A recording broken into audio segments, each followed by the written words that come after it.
Why can't people beat the market? Because the market's pretty efficient.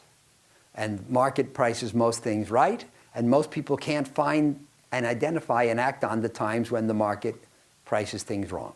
That's why most people can't beat the market. So it's really paradoxical, and I would say counterintuitive. But I don't think we're close to that day. But in theory, there comes a day when so little attention is being paid to active investing that active investing starts working again. Yes, sir. Thanks, Howard, for coming for the talk. So you talk about the difference in value and the price. The other dimension is time. So how do you estimate the time taken to that bridge to close? You never do. You never know. See, what he's saying, I mean, again, it's a very good question. And what we want to do is we want to find things where the intrinsic value is here and the price is here. And so his question is, how do we estimate the time that it's going to take for the gap to close? And the answer is, there's no way to say. On occasion, there are what we call catalysts.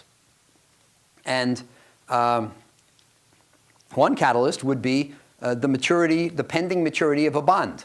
If a bond is going to mature in 2012 and it's selling at 60 because most people think it's going to go bankrupt, but we think it's going to pay off and at maturity, then the date of that, the existence of a maturity date is going to force the convergence of price to value.